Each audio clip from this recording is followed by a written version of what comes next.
Au risque, nous avons travaillé dans le courant de l'année 2009 assez fort, je croirais, pour rédiger et faire des brainstorming pour la rédaction du plan d'affaires 2009-2012, le plan d'affaires stratégique qui va orienter nos actions dans les 3 prochaines années. Nous avons déjà commencé à parler de ça aux différentes instances, différents comités du risque, et j'invite maintenant Michel à nous faire part de nos réflexions dans le résumé, dans sa présentation. Alors, Michel, c'est à toi. D'accord. Merci, Daniel. Alors, je vais vous entretenir brièvement du plan d'affaires stratégique du risque pour la période 2009-2012. Alors, évidemment, ce n'est pas une présentation à contenu très technologique. Je vais vous parler de concepts, je vais vous parler d'objectifs. Au niveau du processus, le plan est le résultat d'un processus qui s'est déroulé sur une année à peu près et qui a impliqué nos membres par l'entremise d'un sondage, qui a impliqué aussi nos diverses instances par de multiples réunions et feedbacks constamment. Alors, le plan comporte essentiellement 5 objectifs qui visent respectivement le service à la clientèle, le réseau, les communications, le financement et le personnel. Ce sont 5 dimensions différentes. Sans plus tarder, on va les examiner l'une après l'autre. La première, le service à la clientèle. Le service à la clientèle doit demeurer une préoccupation constante. Et la première cible concerne à cet égard les demandes de services des membres qu'on peut assimiler à des cas de gestion de projet et pour lesquels nous estimons qu'il y a encore des gains à réaliser, soit au niveau du temps de réponse ou encore au niveau des mécanismes de suivi et de communication avec les membres. La seconde cible, c'est tout ce qui concerne le traitement des pannes, le fameux MTTR, Mean Time to Retrieval, en latin, pardonnez-moi l'expression. Comment on peut rétablir le service le plus rapidement possible et diminuer la durée et l'impact des pannes. L'approche retenue pour ces 2 cibles est la même. Poursuivre la révision de nos processus d'affaires. Je sais que c'est un terme à la mode, la révision des processus d'affaires, et ça semble facile en principe. La difficulté pour un organisme comme le risque, qui est un petit organisme avec une petite équipe, c'est de dégager du temps plutôt que de traiter les nombreuses demandes qu'on a à notre carnet de commandes, réviser, passer en revue les processus et voir où on peut faire des gains. Et constamment, on est pris entre ces 2 priorités conflictuelles. Enfin, la troisième cible est d'une toute autre nature, et c'est de favoriser une meilleure utilisation du réseau. Et comment est-ce qu'on peut y arriver? En fait, quel est le diagnostic sous-jacent qu'on pose? Je devrais vous le dire avant de parler de la cible elle-même. C'est que le risque est encore méconnu de la plupart des utilisateurs finaux. C'est peut-être une question de nature. On est une infrastructure de service, comme on dit en anglais, a fourth pillar organization. Donc, les gens ne nous voient pas. Quand ça fonctionne bien, ils ne nous voient pas. Quand il y a une panne, alors tout à coup, on découvre notre existence. Et l'approche retenue, c'est évidemment par les communications. Alors voilà pour le premier objectif. Deuxième objectif, le réseau. Le thème du colloque cette année l'illustre assez bien. Le risque 20 ans à l'avant-garde de l'Internet. Le réseau du risque doit demeurer un réseau de prochaine génération et on doit s'assurer que ce réseau-là soit toujours à l'avant-garde de ce qui se fait commercialement. Comment on va y arriver encore une fois? Première cible, par de nouveaux services. Et le premier qu'on a identifié, le principal probablement, est un service de circuit optique dédié pour des applications avancées. Alors, il y a présentement une politique de circuit optique dédié qui est en cours d'approbation devant les instances du risque et c'est passablement avancé. Ce qui n'empêche pas qu'on a commencé à offrir ces services-là. Par exemple, pour les besoins de la recherche.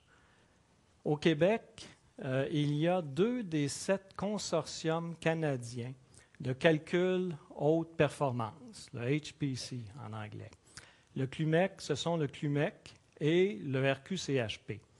Alors, on est en train de mettre en place, et il y a déjà un premier circuit d'opérationnel, des circuits de grande capacité, des circuits dédiés, point à point, de 10 gigabits, entre les principales universités où sont localisés ces consortiums-là. On parle de l'Université Laval, de TS, McGill, et on va parler évidemment de Sherbrooke, l'Université de Montréal et des autres par la suite. Il est à noter que ces circuits-là, je vous parle du Québec parce qu'évidemment le risque est au service des établissements d'enseignement et de la recherche au Québec, mais ces circuits-là ont leur contrepartie dans le reste du Canada parce que ces organismes-là sont regroupés au sein de Calcul Canada ou Compute Canada. Vous les connaissez pour la plupart d'entre vous. Donc la recherche se fait en collaboration de plus en plus avec des chercheurs d'autres universités au Canada et ailleurs dans le monde. Et ça, on le fait avec l'aide de nos partenaires de Canari qui nous assurent cette connectivité-là avec le reste du Canada et avec le reste du monde. IPv6, je pense qu'il n'y a pas besoin d'en parler, c'est le prochain protocole d'adressage de l'Internet. On est en test avec IPv6 depuis le début de 2009. Et le risque va sans doute être, fort probablement, je vous l'annonce, le premier réseau IPv6 au Québec. Soutient les applications multimédia. J'ai oublié un élément qui n'est pas négligeable non plus. Quand on parlait des circuits optiques dédiés, vous me permettrez d'y revenir, je m'en excuse. Il y a aussi des besoins spécialisés. Par exemple, des besoins de connexion SAN à SAN. Qu'on peut faire à des fins de relève, par exemple, entre 2 institutions ou entre 2 campus d'une même institution. La politique de circuit dédié va aussi permettre de répondre à des besoins de ce type-là. Maintenant, si je reviens à la question de... Oh, oui. Alors, à la question des applications multimédia, alors, il nous faut poursuivre l'avantage du risque pour les applications multimédia. Parce que depuis les tout débuts, le réseau du risque a été conçu pour supporter des applications comme la vidéoconférence, et on le fait très bien. Maintenant, de plus en plus, on nous pose la question de savoir est-ce qu'on a besoin d'implanter des mécanismes comme celui de QoS sur le réseau. À venir jusqu'ici, on est en mesure d'offrir ces services-là à cause de la très grande capacité et disponibilité du réseau, sans nécessairement devoir implanter ce type de mécanisme-là. On va poursuivre notre objectif de supporter les applications multimédia les plus exigeantes en examinant les nouveaux moyens qui se présentent à nous. Deuxième cible, augmenter la connectivité et l'appairage. Alors, une réalité importante de plus en plus pour les établissements d'enseignement, c'est toute la richesse et tous les contenus qui se trouvent sur l'Internet commercial à travers le monde. Commodité, on l'appellera comme on voudra, le commodité Internet ou Internet commercial.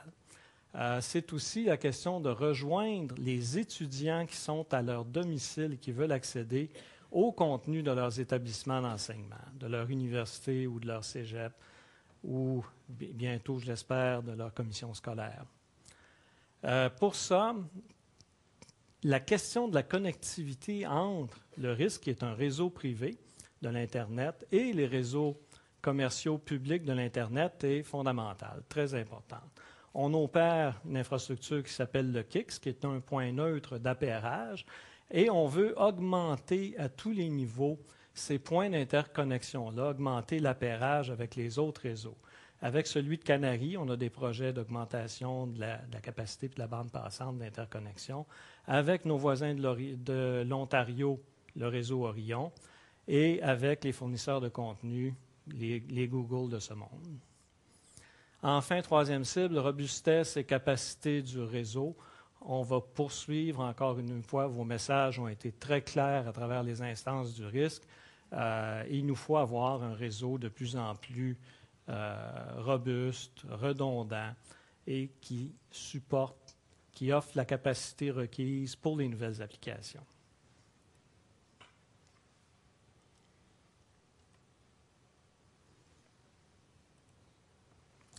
Troisième objectif, les communications, j'en ai parlé un peu plus tôt, c'est une constatation générale. Je dirais qu'en dehors du cercle restreint des services, des technologies de l'information, de la communication de nos établissements, le risque demeure méconnu encore de la plupart des utilisateurs finaux. Et notre cible, évidemment, c'est la contrepartie du problème, c'est de mieux faire connaître le risque à ces différents auditoires par un ensemble de moyens appropriés. Et ces moyens-là vont viser en particulier, je dirais, les chercheurs. Ce n'est pas toujours facile de contacter les chercheurs. Ils sont organisés sur une base disciplinaire et on pense qu'on va devoir établir des mécanismes de liaison particuliers avec eux. On va évidemment multiplier les contacts avec les membres.